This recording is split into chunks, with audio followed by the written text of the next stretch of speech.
Hello friends, स्वागत है आप सभी का आपके अपने YouTube channel study non stop पर। तो कैसे हैं आप सभी लोग? उम्मीद करता हूं आप सभी लोग अच्छे होंगे।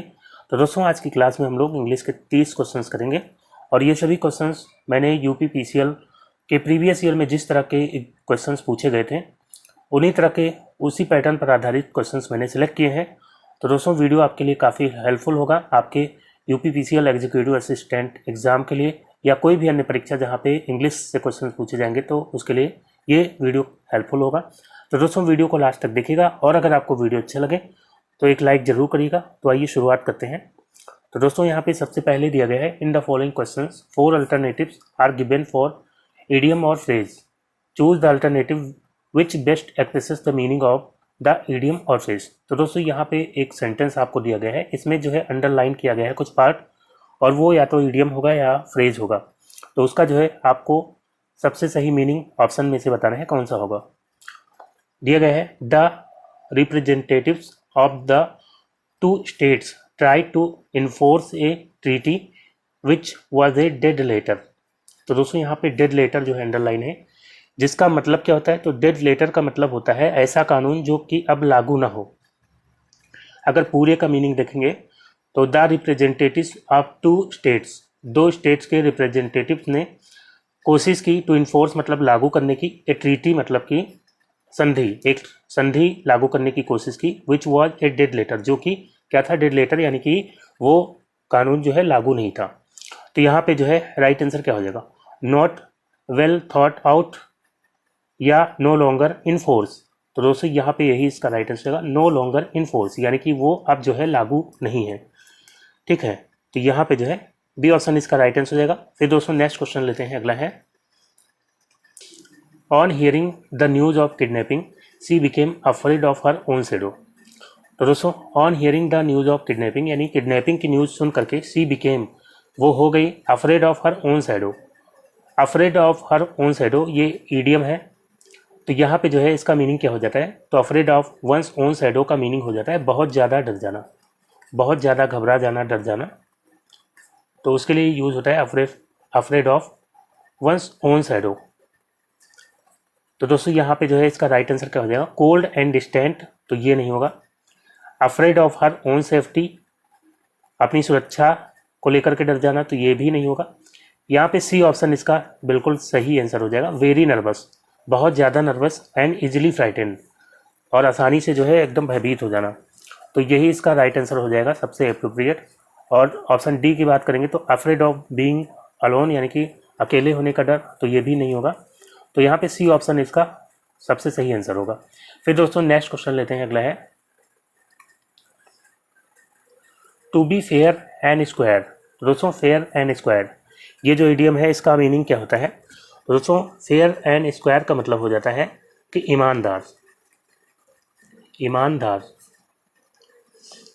तो यहाँ पे जो है बताइए आंसर क्या होगा? वर्दी मतलब तो योग्य होता है, सक्सेसफुल मतलब सफल होता है, ऑनेस्ट, ऑनेस्ट इसका राइट आंसर होगा, ऑनेस्ट मतलब ईमानदार, ओबीडियंट मतलब जो कहना मानता हो। तो सी ऑप्शन यहाँ पे राइट आंसर हो जाएगा। बिल्कुल इजी सा क्वेश्चन था। फिर दोस्तों, नेक्स्ट क्वेश्चन है, in the following questions a part of sentence is underlined, below are given alternatives to the underline part A, B and C which may improve the sentence, choose the correct alternative. In case no improvement is needed, your answer is D. तो दोस्तों, यहाँ पे आपको sentence दिया रहेगा जिसमें जो है कुछ पार्ट अंडरलाइंड होगा, उसमें कुछ एरर हो सकता है, उसके लिए ऑप्शन यहाँ पे दिए गए हैं ए बी सी, जो कि इसको रिप्लेस करके इसको सही कर सकता है। और अगर कोई इम्प्रूवमेंट की ज़रूरत नहीं है तो फिर आपका ऑप्शन क्या होगा? Option D. तो यहाँ पे क्या दिया गया है? The man who had jumped into the lake manage to swim ashore. तो यहाँ पे जो अंडरलाइन पार्ट है, who had jumped into the lake, क्या इसमें कोई एरर है? तो दोस्तों, यहाँ पे जो है हु हैड नहीं होगा, who jumped into the lake, व्यक्ति जो लेक में कूदा, मैनेज टू स्विम अशोर, वो किनारे तक तैरने में सफल रहा। ठीक है, तो यहाँ पे जो है हैड नहीं होगा, क्योंकि यहाँ पे पास्ट इंडेफिनिट टेंस है, मैनेज्ड यहाँ पे दिया गया है, तो यहाँ पे हैड नहीं होगा। तो सी ऑप्शन इसका राइट आंसर हो जाएगा, who jumped into the lake, व्यक्ति जो लेक में कूदा वो किनारे तक तैरने में सफल रहा। ठीक है, तो यहाँ पे सी ऑप्शन इसका राइट आंसर हो जाएगा। फिर दोस्तों नेक्स्ट क्वेश्चन लेते हैं। अगला क्वेश्चन है I am working on my assignment since Monday. तो दोस्तों यहाँ पे जो अंडरलाइन पार्ट है इसमें एरर है या नहीं। तो यहाँ पे टाइम दिया गया है सिंस मंडे। टाइम जब दिया गया है तो यानी कि यहाँ पे जो है हैव बीन या हैज़ बीन आएगा। तो यहाँ पे आई है और ये प्रेजेंट परफेक्ट कॉन्टिन्यूअस टेंस हो जाएगा, I have been. Option B right answer हो जाएगा, I have been working on my assignment since Monday. ठीक है, अगर पॉइंट ऑफ टाइम होता है तो सिंस लगता है, और अगर ड्यूरेशन होता है, टाइम पीरियड होता है, तो वहाँ पे जो है क्या होता है, फॉल लगता है। तो यहाँ पे सिंस लगा हुआ है, लेकिन यहाँ पे जो है I am working on my assignment यह नहीं होगा, आई हैव बीन वर्किंग यहाँ पे राइट आंसर हो जाएगा। फिर दोस्तों नेक्स्ट क्वेश्चन लेते हैं। अगला है his journey to Sri Lanka was official with no frills attached. तो दोस्तों यहाँ पे जो अंडरलाइन पार्ट है नो फ्रिल्स, क्या इसमें कोई एरर है? तो दोस्तों नो फ्रिल्स एक तरह का इडियम होता है जिसका मतलब होता है बिना ताम झाम के। तो इसमें कोई एरर नहीं है। His journey to Sri Lanka was official, उसकी जो जर्नी थी श्रीलंका की वो कैसी थी? ऑफिशियल यानी आधिकारिक थी। विद नो फ्रिल्स अटैच्ड यानी कि बिना ताम झाम के। तो यहाँ पे कोई एरर नहीं है, ऑप्शन डी इसका राइट आंसर होगा, नो इम्प्रूवमेंट। फिर दोस्तों नेक्स्ट क्वेश्चन है, अब यहाँ पे दिया गया है in the following questions a sentence has been given in active और पैसिव वॉइस। तो यहाँ पे अब जो सेंटेंस दिए गए होंगे वो या तो एक्टिव में होंगे या पैसिव में, और उसका आपको अगर एक्टिव है तो पैसिव बनाना है और पैसिव है तो एक्टिव बनाना है।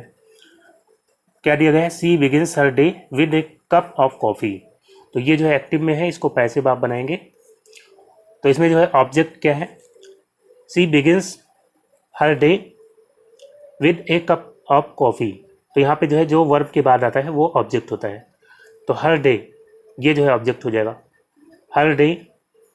और यहाँ पे बिगिंस है, ये प्रेजेंट इंडेफिनिट है।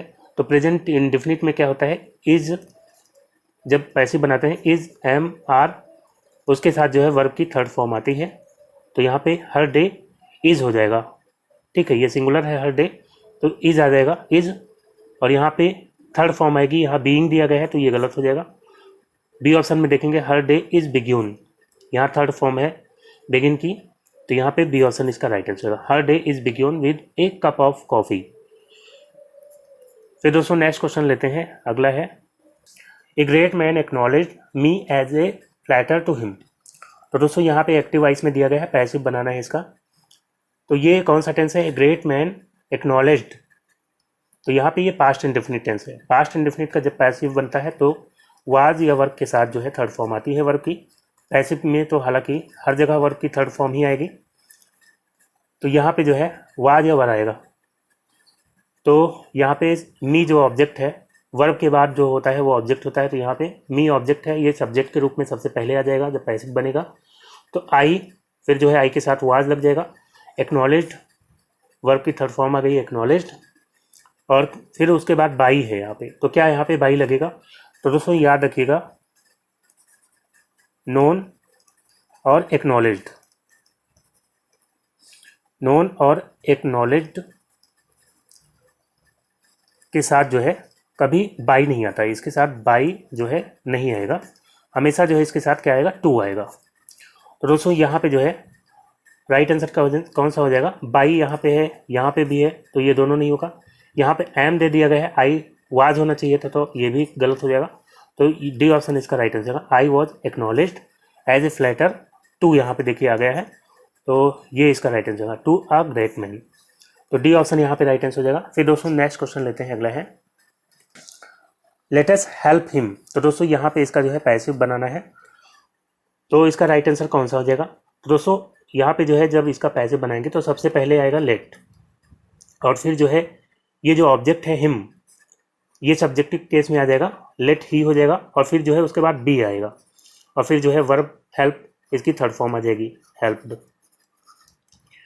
और बाई अस यहाँ पे नहीं आएगा, ठीक है, क्योंकि वो अंडरस्टूड होता है।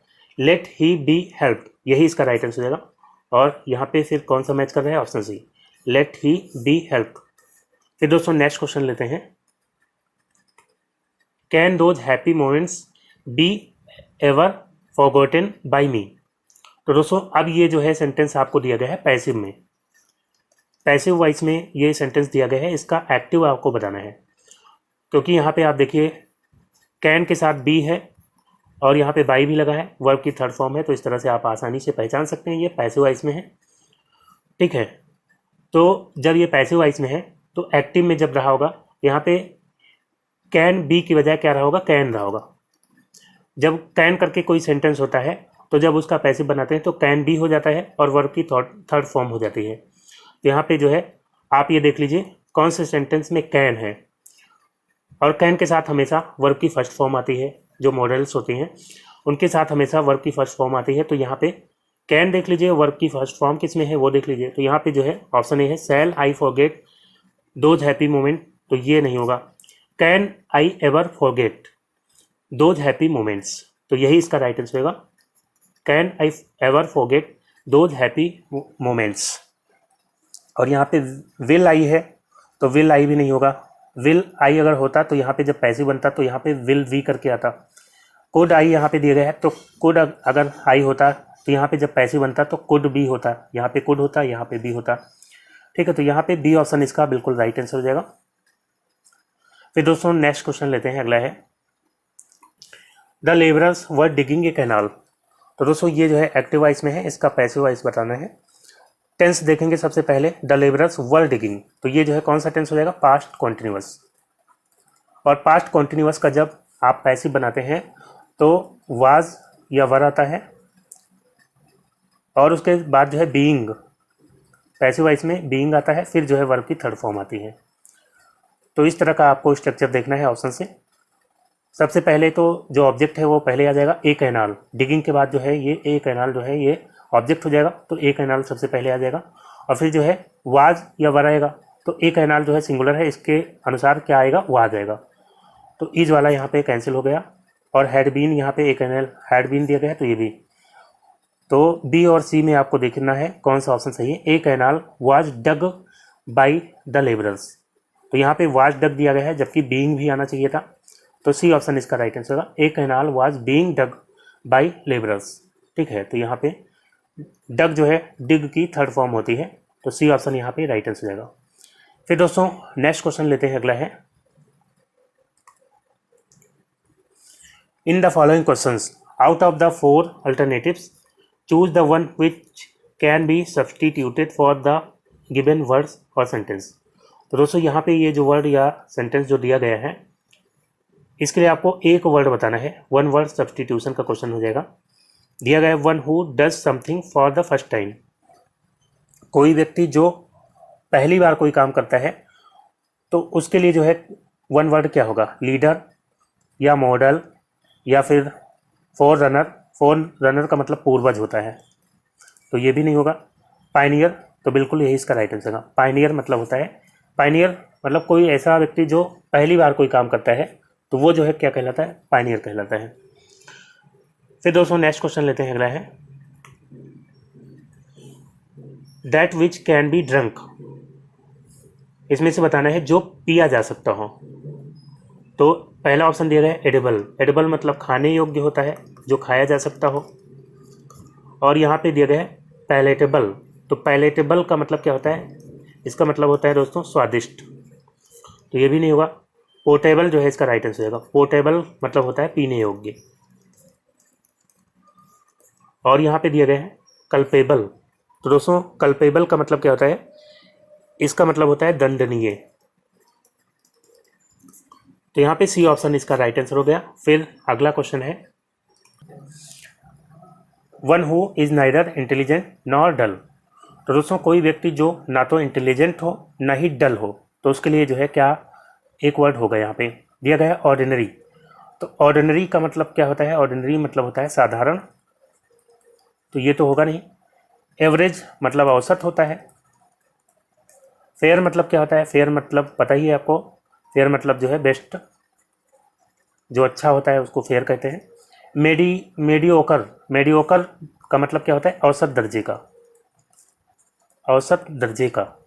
तो यहाँ पे आपको एवरेज और मेडियोकर में जो है कंफ्यूजन हो सकती है, लेकिन यहाँ पे अगर सबसे अप्रोप्रिएट आपको ऑप्शन चुनना हो तो मेडियोकर हो जाएगा। मेडियोकर ऑप्शन में नहीं होता तब एवरेज को टिक किया जा सकता था।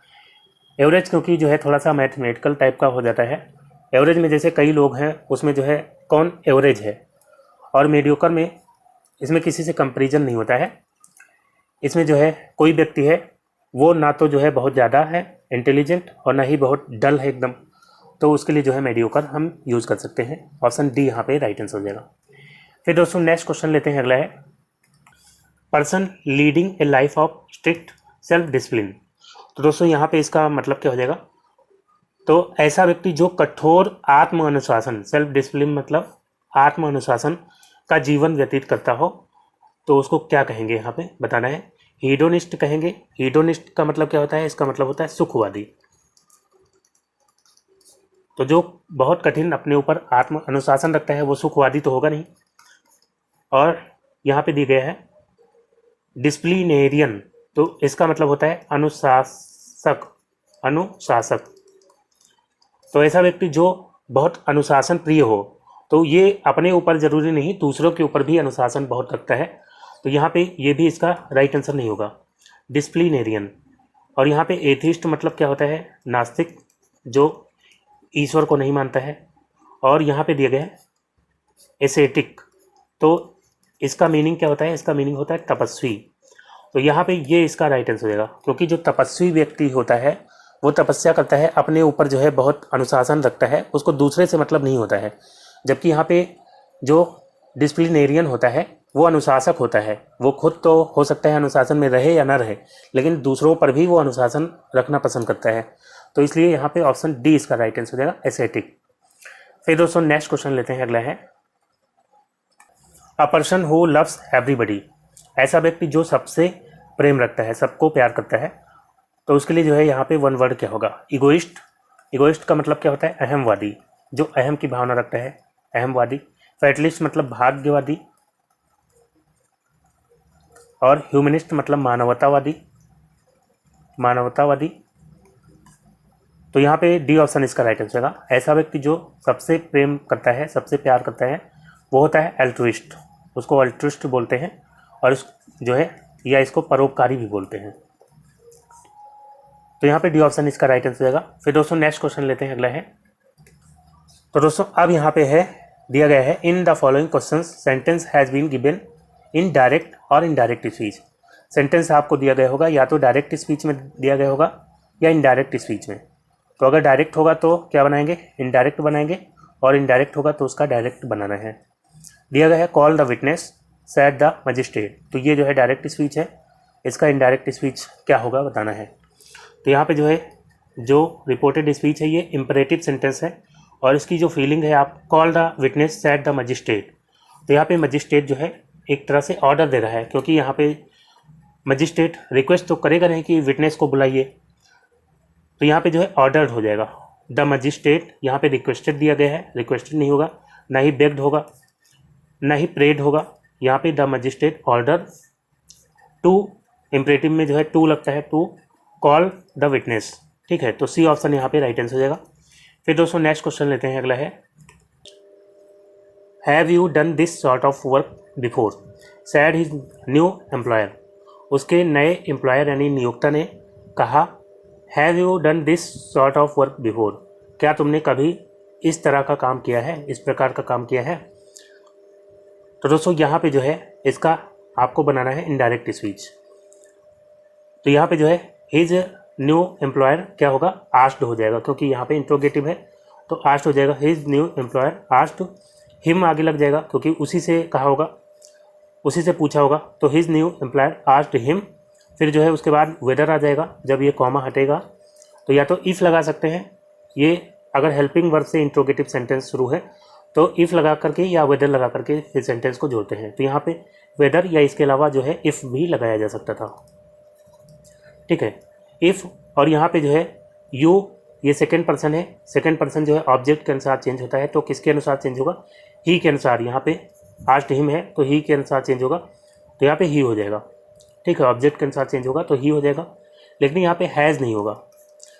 Have you done this sort of work before, तो ये जो रिपोर्टेड स्पीच है ये पास्ट टेंस में हो जाएगी, तो ये हैड हो जाएगा। तो यहाँ पे हैज़ आ गया इसलिए ये गलत हो जाएगा। और इसमें जो है देखेंगे यहाँ पे भी हैज़ है तो ये भी गलत हो जाएगा। इसमें हैड है, his new employer asked him weather he had done that sort of work before, तो ये जो है इसका राइट आंसर होगा। यहाँ पे जो है दिस का दैट बन जाता है। अगर जो रिपोर्टिंग वर्ब है ये पास्ट टेंस में है तो जो रिपोर्टेड स्पीच है इसका टेंस बदल जाता है, दिस का दैट हो जाता है, ठीक है। तो यहाँ पे जो है दैट हो जाएगा, तो he had done that sort of work before. और डी ऑप्शन में यहाँ पे सब कुछ सही है, लेकिन यहाँ पे दैट नहीं दिया गया, दिस दे दिया, इसलिए जो है ये गलत है। तो सी ऑप्शन यहाँ पे राइट आंसर हो गया। फिर दोस्तों नेक्स्ट क्वेश्चन है आपके सामने, दिया गया है Rahul says that Azhar loves cricket. तो दोस्तों यहाँ पे अब ये दिया गया है इनडायरेक्ट स्पीच में, इनडायरेक्ट स्पीच में दिया गया है, तो इसका जो है डायरेक्ट स्पीच क्या होगा, ऑप्शन में से बताइए। तो यहाँ पे राहुल सेज दिया गया है और यहाँ पे राहुल सैड आ गया, तो सैड तो होगा नहीं, सेज ही होगा। तो यहाँ पे दिया गया है Rahul says Azhar loved cricket और यहाँ पे दिया गया है लव्स क्रिकेट। तो दोस्तों जब भी रिपोर्टिंग वर्ब प्रेजेंट टेंस या फ्यूचर टेंस में होती है तो जो रिपोर्टेड स्पीच होती है उसका टेंस चेंज नहीं होता। तो यहाँ पे अगर लव्स है तो यहाँ पे भी लव्स ही रहा होगा, ठीक है, चेंज नहीं होगा। क्योंकि अगर यहाँ पे मान लीजिए इस वाले को लेते तो यहाँ पे भी लव्ड आ जाता, यहाँ पे लव्स की बजाय लव्ड होता, लेकिन यहाँ पे अगर लव्स है तो यानी कि यहाँ पे डी ऑप्शन इसका राइट आंसर हो जाएगा। राहुल सेज और इसके साथ जो है दैट लग जाता अगर इनडायरेक्ट बनाएंगे, और फिर जो है इसका टेंस नहीं चेंज होगा, ऐसे ही जो है इसके आगे जोड़ दिया जाएगा अजहर लव्स क्रिकेट, तो यानी कि डी ऑप्शन इसका राइट आंसर हो जाएगा। फिर दोस्तों नेक्स्ट क्वेश्चन लेते हैं, अगला है I came home last night said he. तो यहाँ पे जो है ये डायरेक्ट स्पीच है और इसका जो है आपको इनडायरेक्ट तो बताना है क्या होगा। तो दोस्तों यहाँ पे सबसे पहले तो ही सैड आ जाएगा, ही सैड, फिर जो है दैट लगेगा, ही सैड दैट, सब में दिया गया है। यहाँ पे सेज है तो ये तो गलत हो जाएगा, ही सेज दैट नहीं होगा, ही सैड दैट, और फिर जो है दिया गया है I came home last night. तो आई जो है जब इनडायरेक्ट बनाते हैं तो ये चेंज हो जाता है। आई फर्स्ट पर्सन है, किसके अनुसार चेंज होता है, सब्जेक्ट के अनुसार, तो सब्जेक्ट है ही तो इसके अनुसार चेंज होगा। यहाँ पे आ गया ही, और फिर जो है ये केम है तो इसका बन जाता है हैड कम, तो ही हैड कम होम। यहाँ लास्ट नाइट दिया गया है तो जब रिपोर्टेड स्पीच यहाँ पे पास्ट टेंस में है तो लास्ट नाइट का बन जाता है द प्रीवियस नाइट, तो यहाँ पे जो है द प्रीवियस नाइट होगा, यहाँ लास्ट नाइट है, ये भी गलत हो जाएगा। तो यहाँ पे सी ऑप्शन इसका राइट हो जाएगा, he said that he had come home the previous night. फिर दोस्तों नेक्स्ट क्वेश्चन लेते हैं, अगला है दिया गया है the beggar said poverty is great curse. तो दोस्तों यहाँ पे दिया गया है the beggar said poverty is great curse. तो दोस्तों ये जो रिपोर्टेड स्पीच है ये एक यूनिवर्सल ट्रुथ है और यूनिवर्सल ट्रुथ को एज इट इज जोड़ दिया जाता है, उसमें कोई चेंज नहीं होता है, उसके टेंस में कोई चेंज नहीं होगा। तो यहाँ पे जो है ऑप्शन ए देखेंगे, the beggar said poverty has, यहाँ हैज आ गया, द बेगर सैड दैट तो लगेगा ही, फिर दिया गया है poverty is a great curse, तो यही जो है इसका राइट आंसर होगा। सी में देखेंगे क्या एरर है, the beggar sad that poverty was यहाँ पे आ गया तो ये नहीं होगा, और यहाँ पे हैड भी आ गया, तो बी ऑप्शन यहाँ पे बिल्कुल सही आंसर हो जाएगा। फिर दोस्तों नेक्स्ट क्वेश्चन लेते हैं, अगला है be careful the steps are very slippery I said to him. तो दोस्तों यहाँ पे ये जो रिपोर्टेड स्पीच है ये आपको देखने को मिल रहा है कि ये इंपरेटिव सेंटेंस है जिसमें कहा जा रहा है सावधानी रखिए, the steps are very slippery, जो स्टेप्स यानी सीढ़ियाँ हैं वो बहुत स्लिपरी यानी कि फिसलन वाली हैं। तो दोस्तों यहाँ पे जो है जब इंपरेटिव सेंटेंस है तो इसका फील आपको देखना है, इसका भाव कैसा है।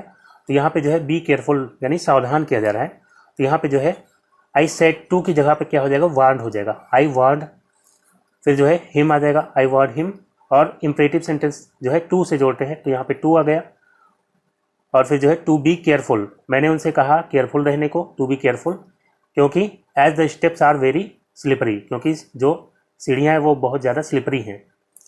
तो दोस्तों यहाँ पे यही इसका राइट आंसर होगा, I want him to be careful as the steps were very slippery. यहाँ पे वर आ जाएगा क्योंकि ये जो रिपोर्टिंग वर्ब है ये पास्ट टेंस में है, इसलिए जो इसका टेंस है वो बदल जाएगा रिपोर्टेड स्पीच का, तो यहाँ पे वर हो जाएगा।